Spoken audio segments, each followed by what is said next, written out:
Mes chères sœurs, mes chers frères, sœurs et frères de lumière, d'amour, mes amis que je connais déjà, dont j'ai entendu parler, qui vont sûrement me connaître. Je suis donc Joanne Razanamaray, l'épouse du docteur Christian Talchaler, et je suis écrivaine, comme on dit au Québec.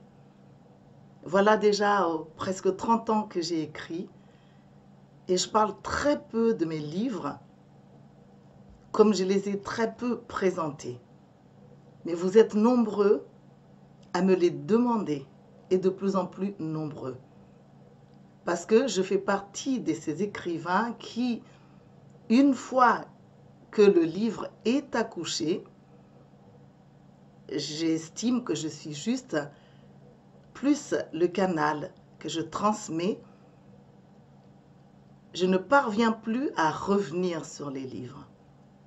Je n'en parle pas, je fais très peu de publicité. Mais aujourd'hui, c'est le temps.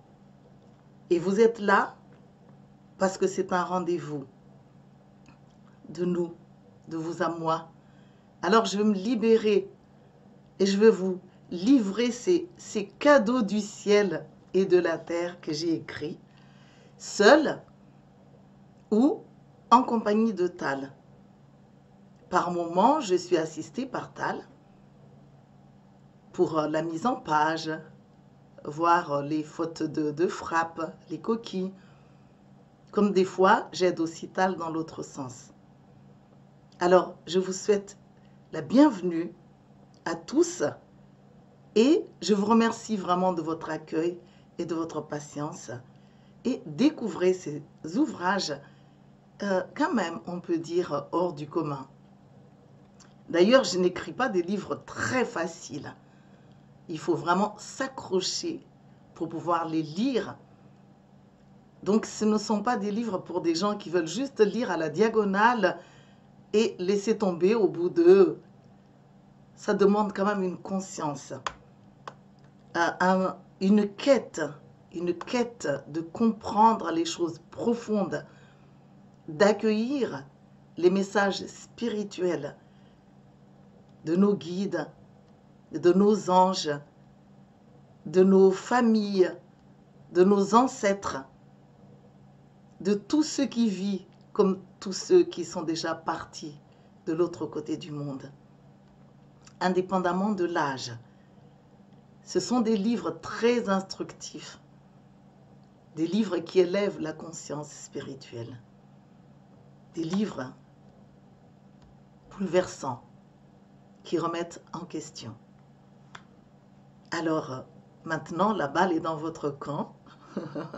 Si ça vous parle, découvrez-les sur notre site santéglobale.world ou chez les éditeurs pour ceux qui ne sont pas encore réédités. Alors voilà. En fait, mon premier livre, il a été déjà réédité.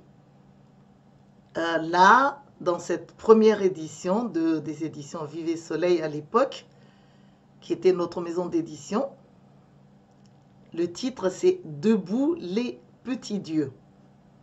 Plus tard, il a été réédité par les éditions Pieter en Belgique. Et actuellement, ce livre n'est pas sur le marché, mais les éditions Lanor programment de le reprendre. Comme beaucoup de nos livres d'ailleurs, chez ce charmant éditeur très gentil avec ses enfants. Voilà. Et Debout les petits dieux a été préfacé par des personnes extraordinaires. Paul Salomon, la femme solaire. Madly Bami, la compagne de Jacques Brel. Patrick Drouot, qu'on ne présente plus. Jean Ziegler, qui a écrit La Suisse lave plus blanc, qui est devenu aujourd'hui député en Suisse, un personnage incontournable. Et Anne et Daniel Meuroy-Givaudan, à l'époque où ils étaient encore ensemble. Et pour finir, je ne vais surtout pas négliger le grand Jacques Salomé. C'est la première fois que je parle de ces êtres à qui j'éprouve une reconnaissance infinie pour leur amour, pour l'appréciation de cet ouvrage, qui en fait narre dans une première partie mon enfance à Madagascar, mon enfance de petite fille sauvage qui pêchait les crevettes et les poissons. C'est romantique, c'est charmant. J'ai passé mon temps dans l'eau, comme beaucoup de médiums, semble-t-il d'ailleurs. Et ce livre, en deuxième partie, livre les voyages hors du corps, à la rencontre de mes guides spirituels, les expériences fabuleuses, parce que pratiquement chaque nuit, alors que j'étais enfant, ça a commencé même à 5 ans, on venait me chercher et on m'amenait dans les mondes de lumière où je rencontrais non seulement des contrées, des villes de lumière, alors que je suis dans un village où il n'y avait même pas de bougies. Il n'y avait pas d'éclairage, si bien qu'on voyait très très bien aussi les étoiles. Et là, dans ce message, ça raconte qui nous sommes, d'où nous venons, qu'est-ce que nous sommes venus ici, quels sont les pièges de la vie, le principe masculin, féminin, ce que nous sommes venus chercher, comment parvenir à nous aimer, à rester connectés durant notre séjour sur cette planète Terre. C'est un livre qui inspire à l'amour. C'est un livre qui inspire au respect. C'est un livre qui invite déjà à considérer et à soigner tout ce qui ne va pas. C'est un livre qui présente le rôle important de notre ego et comment le pacifier déjà. Alors voilà, bonne lecture avec Debout les petits dieux ou Debout petits dieux. Et attendez-vous à la prochaine réédition. Après ce livre, j'ai écrit un livre qui s'intitule Maestros. C'est le tome 1. Puis j'ai mis un long moment avant d'écrire le tome 2, qui est tout à fait autre chose et qui est même venu après un troisième livre. Donc dans ce livre, en fait, j'ai toujours affirmé que nous ne sommes pas des blocs de personnes, même si je n'ai pas encore développé l'enseignement des personnages intérieurs dont nous sommes tous porteurs et que j'ai baptisé les sous-personnalités psychoactives ou les SPPA. Comme on parle de lignée familiale, qu'on n'est pas là par hasard, Tal ne parlait pas des SPPA, mais il les décrivait déjà en les appelant tout simplement les sous-personnalités. Et mes enfants, dont d'ailleurs mon fils Gonclap, c'est impossible qu'ils ne voient pas les facettes de nous qui agissent. C'est passionnant, ces personnages intérieurs qui prennent des décisions, qui nous amènent vers les merveilleux lorsque elles sont grandes et aimées, et qui nous amènent vers des conflits, des déchirures, vers des échecs, lorsque on les ignore ou lorsqu'ils sont maltraités. Et à mes yeux, ces personnages, je les ai donc appelés aussi, parce que je les reconnais comme tels, et sûrement vous aussi, les facettes, les parties, les côtés, les archétypes même. Alors voilà, découvrez les mondes magiques où j'ai suivi avec Tal les enseignements des guides spirituels en compagnie d'autres êtres humains et d'autres êtres de diverses planètes. C'est passionnant. Des fois, je suis comme vous, je me dis, mais et si j'ai inventé toutes ces histoires? Mais je suis obligée de me rendre à l'évidence que même si j'étais vraiment un grand inventeur, une grande inventrice, je n'aurais pas pu, parce que ça va trop loin, c'est fabuleux.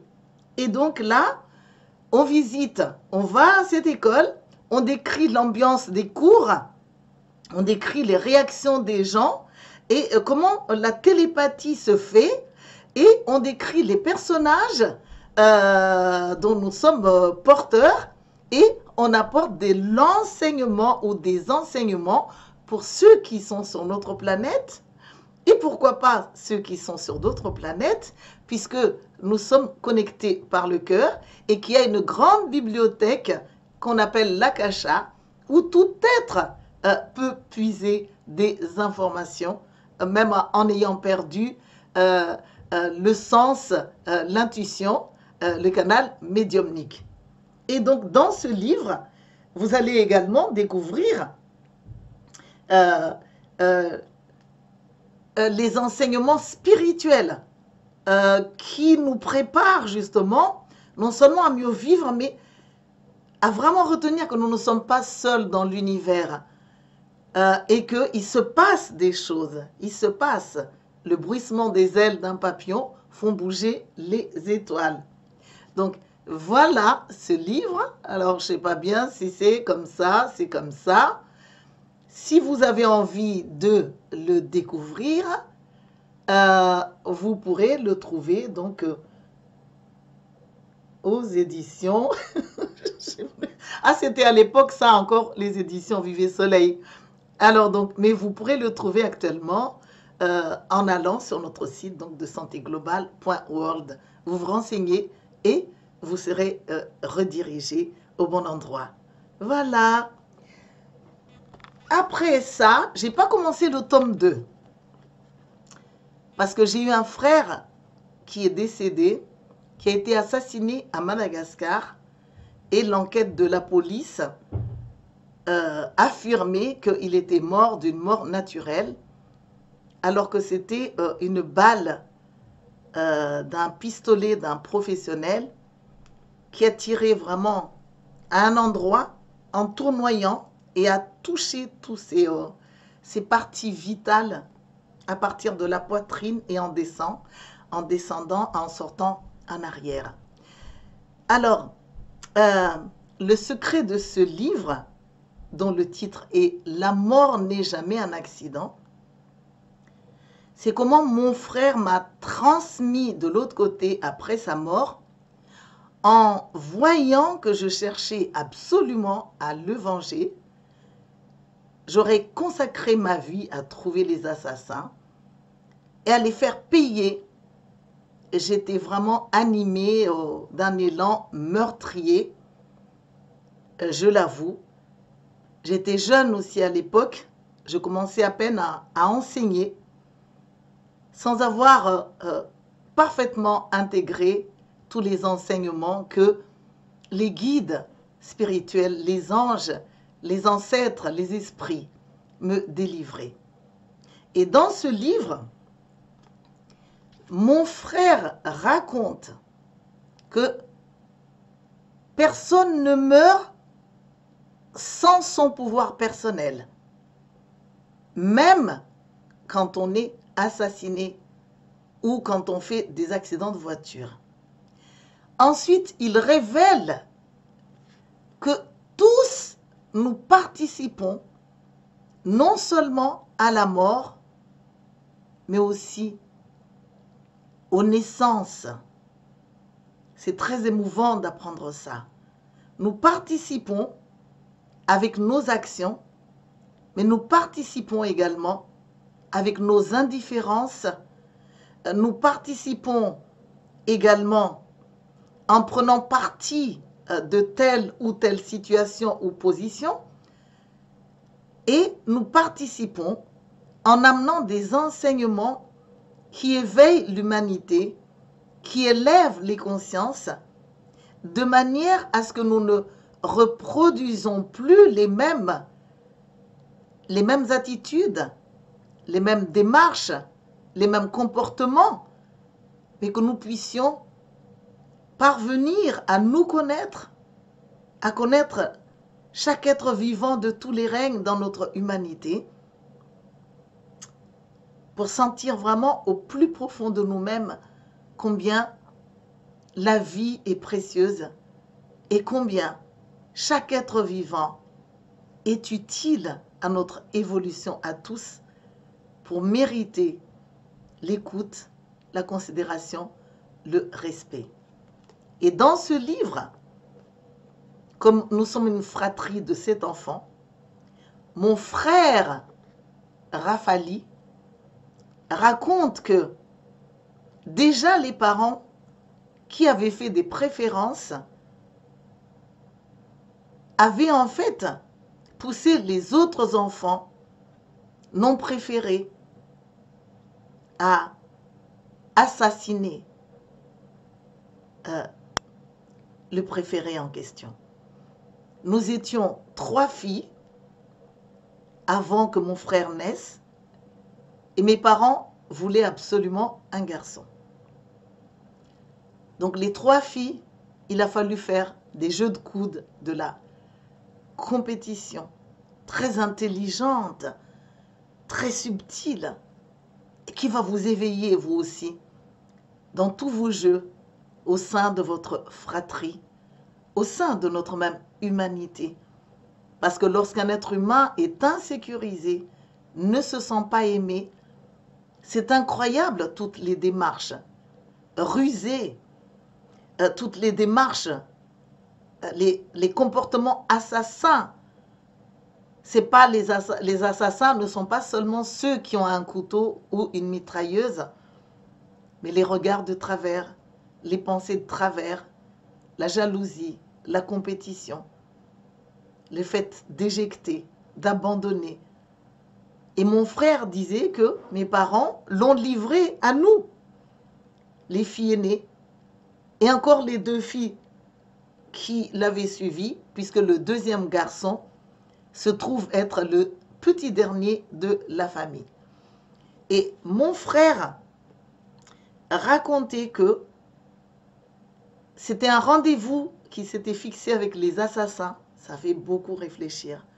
Que1 an auparavant, l'organisation se met en place. Comme 1 an auparavant, il me disait, les naissances se préparent aussi. Et ceux qui avaient joué le rôle d'assassin avaient des comptes à régler, soit directement avec lui, soit avec notre monde, soit avec les siens, ses parents, son village, ses amis, ses collègues. Rendez-vous compte combien c'est passionnant. Et quand mon frère m'a dit que moi-même je faisais partie de ces assassins, imaginez ma tête, je me suis écroulée. Écroulée de colère, en me sentant mal comprise. Mais j'avais aussi très honte, en plus d'avoir mal au cœur, parce que c'est comme si il avait mis le doigt sur quelque chose de viscéral que je vivais en moi, mais que je ne parvenais pas à voir ni à nommer. C'est le désir d'une petite fille d'être aimée, d'être préférée et d'avoir focalisé sa sensibilité plutôt à elle, plutôt qu'à l'autre et qu'aux autres. C'est bouleversant de voir combien nous nous faisons mal dans la famille, nous nous causons du tort. On voit les gens qui se déchirent à travers des histoires d'héritage, histoires d'amour, même des sœurs qui sont devenues rivales suite à une histoire d'amour avec un seul homme. Mais on ne réalise pas combien nous pouvons frapper fort et juste et casser une vie au quotidien jusqu'à ce que cette vie s'en aille. Mais sans culpabilité, mon frère nous rappelle que tout le monde choisit et que le premier responsable, c'est quand même lui. Si vous avez envie de comprendre la mort de votre enfant, de votre frère, de votre sœur, de vos parents, de vos amants, de vos amis, de vos collègues, je vous recommande ce livre qui ne culpabilise pas mais qui est clair, à lire à petite dose. D'autant plus que mon frère a commencé aussi à raconter ce qui s'était passé après sa mort et le monde du bas astral. Ah, ça a coupé le souffle. Parce qu'évidemment, il est d'abord allé dans le bas astral, n'ayant pas été préparé à mourir, comme la plupart d'entre nous. Et pourtant, avant même qu'il ne meure, ses comportements, ses agissements montraient qu'il s'y était préparé, inconsciemment. Voilà, si ça vous dit, je vous recommande ce livre. Ce livre a été suivi par, voilà, le titre est très clair, Le voyage vers les sphères célestes. Là, donc après le bas astral, il y a le haut astral, il y a le plan mental, plan causal, plan spirituel. Je débutais à peine à enseigner. C'est invraisemblable qu'une personne comme moi puisse décrire tout ce qui se passe de l'autre côté, jusque dans les sphères les plus élevées, les plus rayonnantes, les plus pures qui soient, en livrant des messages toujours d'amour qui nous encouragent à l'harmonie, qui nous encouragent à nous préparer à accueillir les naissants, comme à nous préparer aussi à mourir. Parce qu'il ne faut pas que nous soyons saisis. Il ne faut pas que nous ayons peur. Parce que la mort, c'est une naissance vers l'autre côté, vers un autre monde.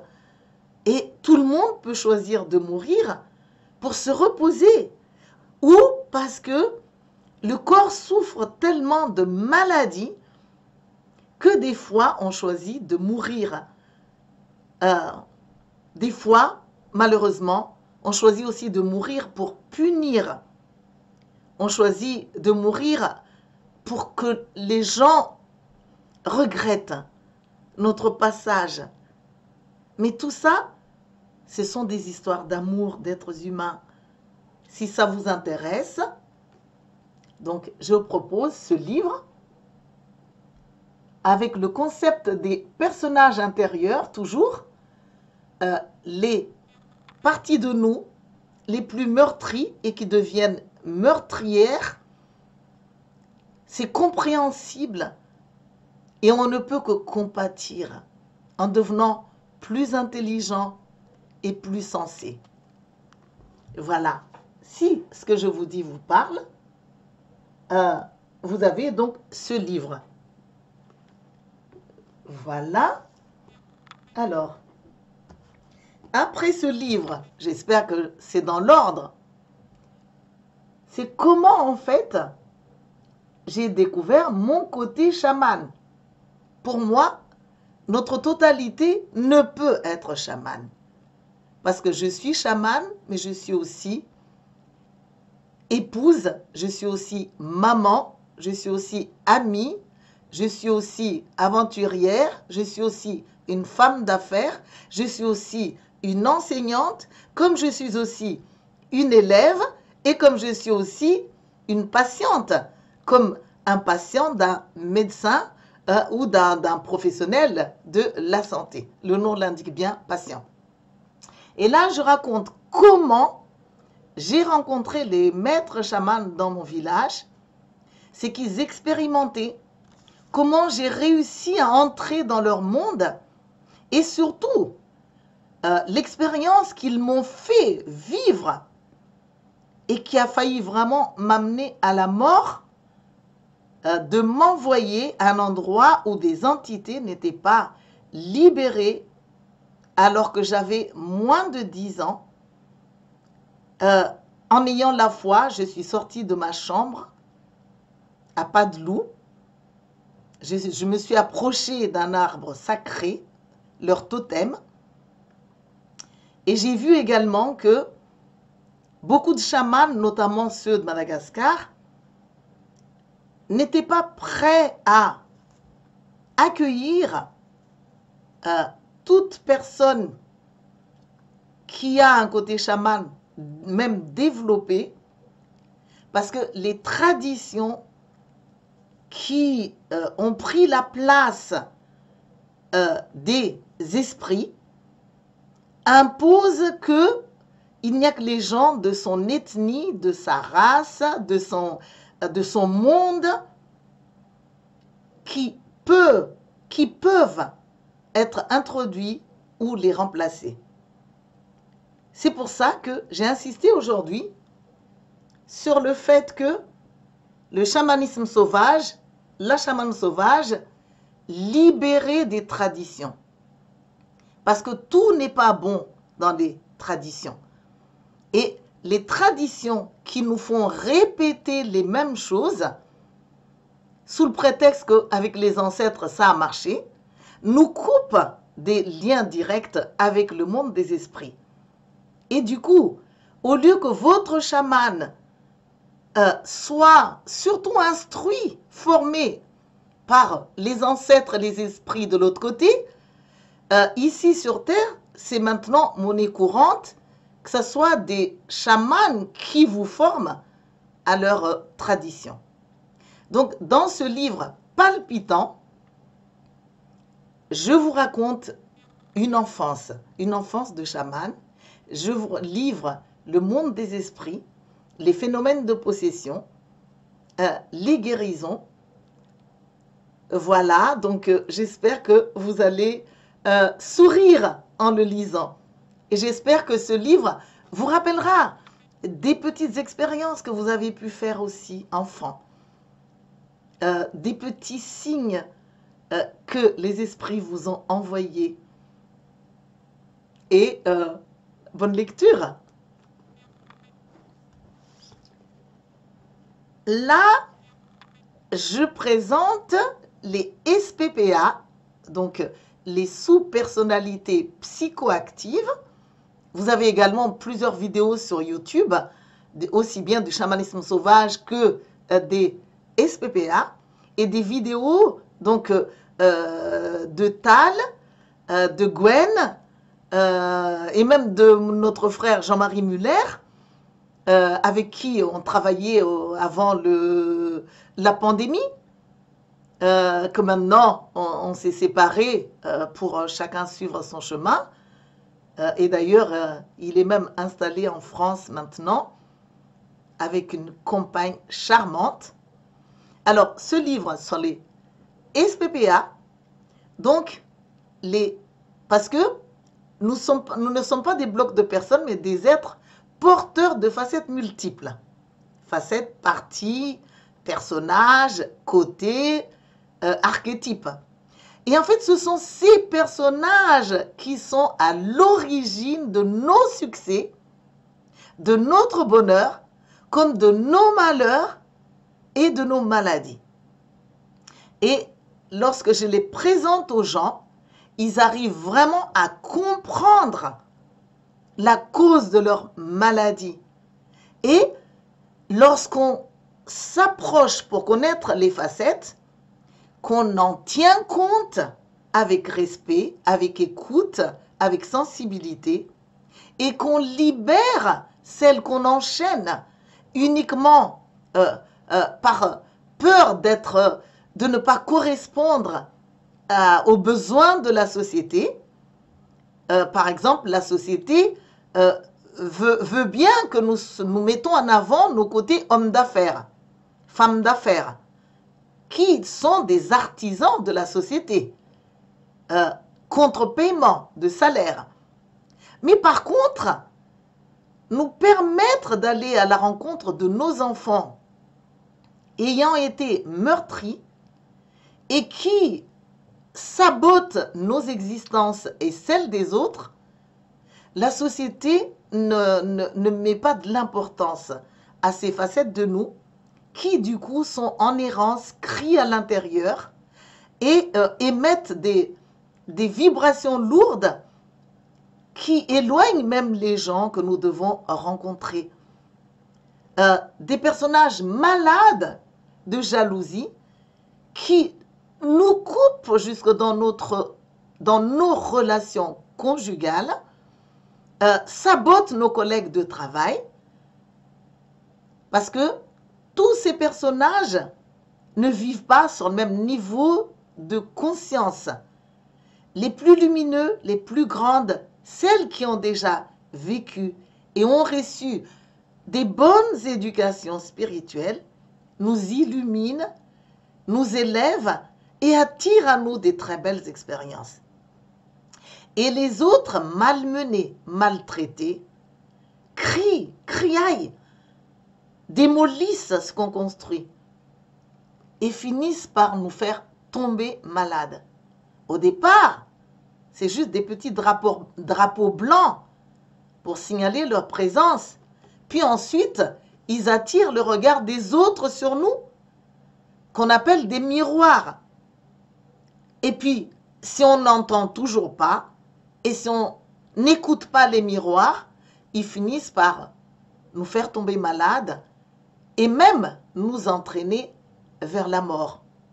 Parce que, une fois de plus, je répète que, à mon sens, la mort n'est pas une finalité et la mort n'est pas forcément quelque chose de négatif, même si nous souffrons des pertes de nos bien-aimés. Si nous nous mettons à leur place et que nous commençons à accepter qu'ils aient pu choisir, ça changerait vraiment beaucoup de choses. Nos attitudes, mais aussi les lois sur la terre, mais aussi l'orientation des enquêtes et aussi l'éducation. Favoriser l'éducation des êtres humains à les rendre plus conscients plutôt que de sévir, de toujours mettre en prison. Bien sûr, je ne minimise pas parce que ça fait mal quand on a des enfants violés, tués, quand on a des parents massacrés, quand on a des amis.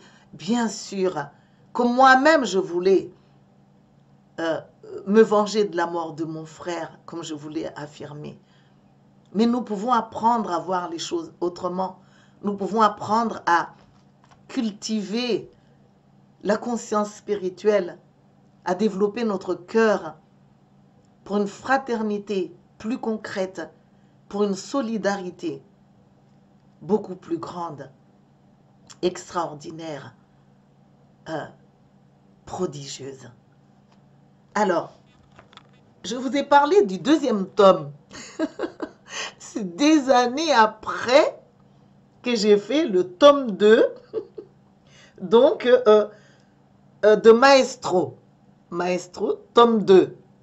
J'ai commencé à présenter les SPPA, les sous-personnalités psychoactives. La première fois que j'en ai parlé, en fait, c'est dans Maestros. Pas très facile à lire, c'est dense, intense, mais très, très, très instructif. Hein? Et ce n'est que des années plus tard que j'ai écrit de nouveau sur les personnages intérieurs, parce qu'en fait, mes enseignements s'orientent surtout vers la spiritualité, parce que dans Debout les petits dieux, je suis channel, je fais des voyages hors du corps, je livre des messages spirituels. Dans Maestros également, je voyage dans des mondes incroyables, épatants, époustouflants. Et ici, je présente les fameuses missions. Parce qu'il y a des gens, en fait, ils vous disent que la mission, c'est d'aimer. La mission, c'est d'être thérapeute. La mission, c'est d'écouter les anges. En fait, nos missions, ce sont les missions de chaque personnage dont nous sommes porteurs. L'enfant de ses parents, sa mission, c'est de parvenir à s'entendre avec les parents, directement ou indirectement, en passant par d'autres personnes, pour leur permettre d'acquérir la qualité de vie d'enfant qu'ils avaient souhaité. Ma facette de chaman, il a fallu l'instruire, la guider vers des êtres et des esprits et des mondes où il peut s'épanouir. Ma facette de femme d'affaires, il a fallu aussi que je l'éduque, que j'apprenne des autres.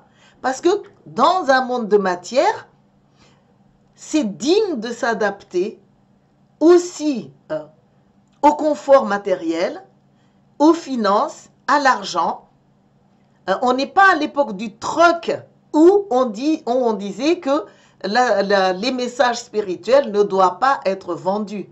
Parce que quand vous devez payer le transport de vos enfants, louer une maison, et qu'on est dans une société où le troc est interdit. Rappelez-vous des affaires du sel en France. Ils ont perdu leur procès. On n'en parle presque plus, alors que c'était vraiment une association extraordinaire qui permettait aux gens de se rencontrer et d'échanger. Dans ces missions, donc, je vous présente non seulement les missions, je les décris, mais je vous montre comment les réaliser. Et je vous montre même les facettes qui se donnent la main ou qui doivent se donner la main à l'intérieur de nous pour permettre la réalisation de toutes ces missions. Or, nous avons des facettes immatures, saboteuses, jalouses, démissionnaires, indifférentes, révoltées. Et donc, du coup, nous avons comme démarche à aller les connaître, les rencontrer, éduquer les plus petits et élever les plus grands. Parce que on a aussi des fois du mal à mettre en avant nos facettes lumineuses. Surtout pour ceux qui ont été noyés dans trop de modestie et d'humilité, qui en deviennent même hypocrites pour finir. Parce qu'ils cachent leur talent, ils cachent leurs dons, ils cachent leur savoir-faire, alors même que des gens les cherchent et des gens en ont besoin. Il y a une façon de gérer tout ça. Et évidemment, je présente, lorsque je parle des SPPA ou des sous-personnalités psychoactives, je présente aussi la voix de l'âme que mon fils Gwen Clapp a très bien développé dans ses enseignements, comme je présente la voix de l'ego que je compare à l'éducation que nous avons fait à un pitbull, à le pousser à être méfiant, à ne pas lécher la main de n'importe qui, à garder la maison et à tuer s'il le faut. Aujourd'hui, nous sommes encore sous l'ère de l'ego que j'ai donc baptisé Bouboule, parce qu'il y a le mot pitbull qui a boule, et j'avais un chien quand j'étais enfant qui était poilu mais si adorable, il est mort tôt, je l'ai surnommé Bouboule. Donc Bouboule, c'est le nom de l'ego. Et le but, c'est pas de le laisser s'éboursoufler, mais de le spiritualiser, le pacifier, en lui rappelant que nous sommes une seule et même famille, et quand on dévore ou qu'on égratigne les uns, forcément ça nous fait mal.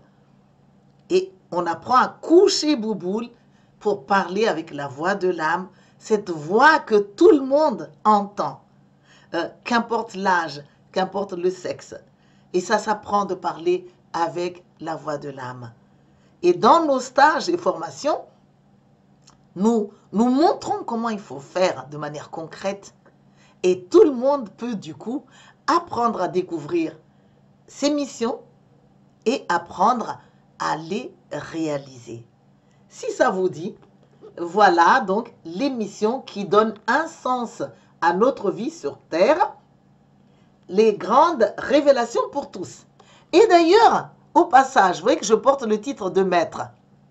Alors les gens qui sont seulement émotionnels, qui ne veulent même pas entendre l'explication, immédiatement se mettent dans tous les états. En fait, conformément à l'enseignement des SPPA ou des sous-personnalités psychoactives, ces personnages intérieurs dont nous sommes tous porteurs, j'honore les facettes de mon être qui sont les plus grandes. Et vous devez aussi en faire de même. Comme je ne renie pas mes facettes encore déséquilibrées, encore malades. Et d'ailleurs, je dis à mes stages, si vous voulez rencontrer mes facettes nulles, mauvaises, infantiles, il y en a encore, je pourrais vous les présenter. Mais on vous a poussé à faire un travail sur la confiance en soi. On vous a inspiré à faire des curriculum vitae.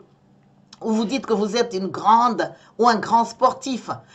Vous dites que vous réussissez à lire tant de livres en peu de temps. Ou que vous savez résoudre des problèmes, des situations. Des fois, ceux qui sont jaloux, qui sont émotionnels, vont dire « mais tu exagères dans ce curriculum vitae ». Donc, là, en fait, c'est la place normale de nos facettes déjà lumineuses, utiles à nous-mêmes, qui savent se prendre en charge et qui savent prendre les autres en charge. Et donc, si ça vous intéresse, l'origine de ce titre donc de maître que je porte sur mes livres, vous allez voir que c'est passionnant et ça tient aussi compte de vos facettes très belles et que vous cachez, de vos facettes magnifiques, ayant des trésors en main, mais que vous refusez de présenter au monde uniquement parce que vous vous êtes trop fait noyer par l'enseignement de la modestie et l'humilité qui arrange ceux qui ne veulent pas de concurrence. Parce qu'on peut tout à fait trouver une place juste pour soi sans forcément écraser les autres. C'est même pas la question. C'est je prends ma place et si je prends bien ma place, je suis un modèle de savoir prendre la place et les autres vont prendre leur place.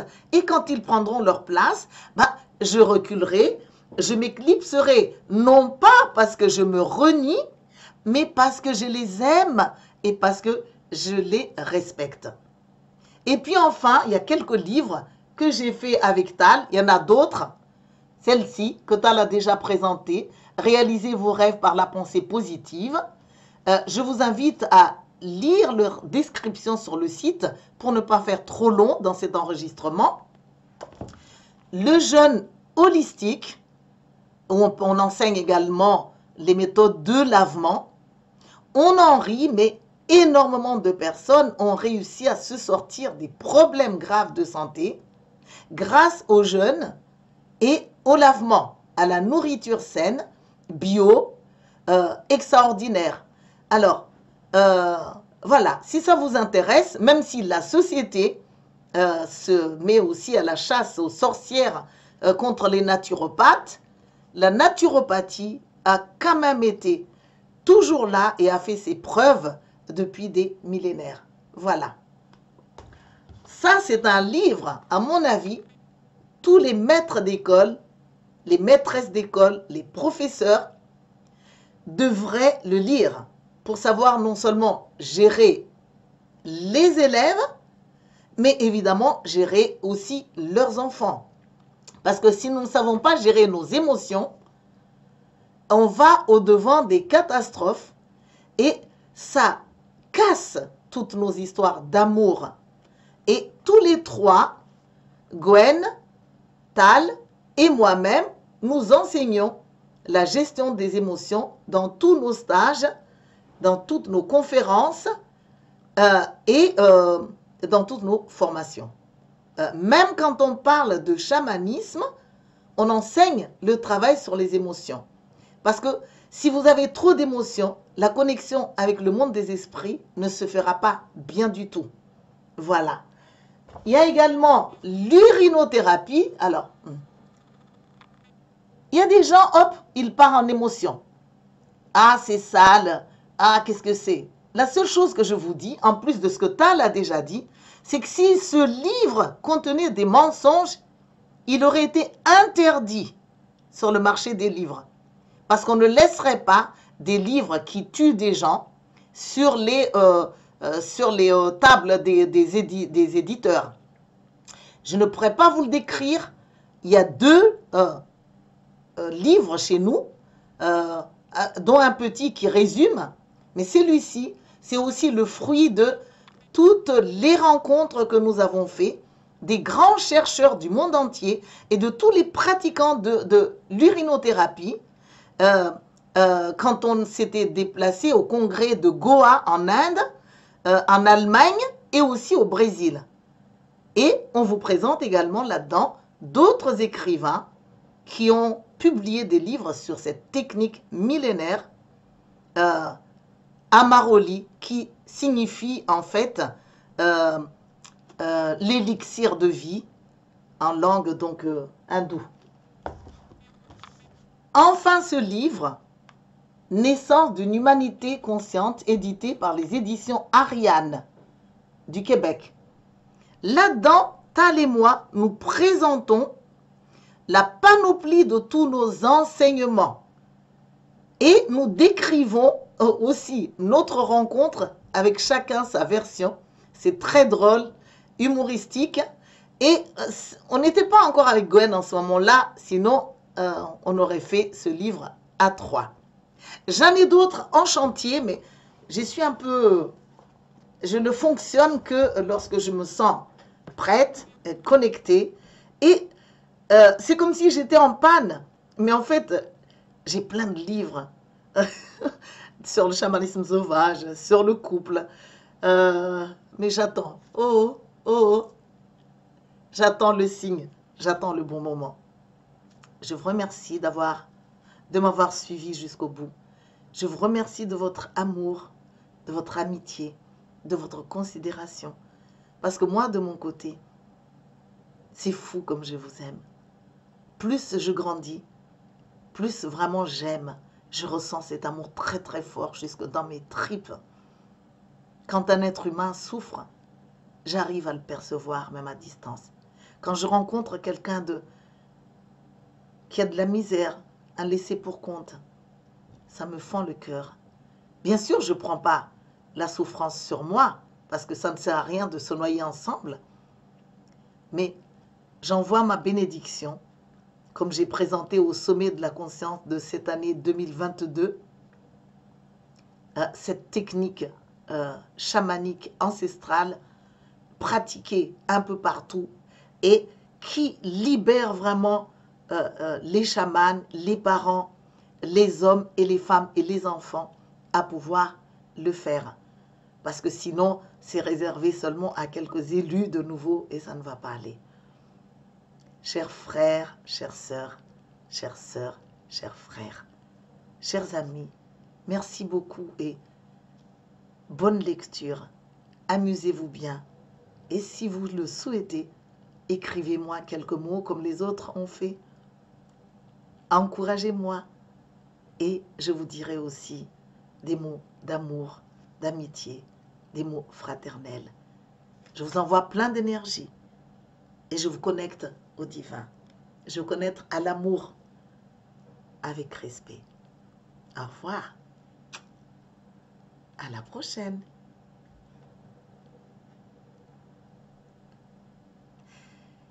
J'ai oublié le site, hein, au cas où. Donc www.santéglobale.world. Merci beaucoup. World comme le monde. Au revoir.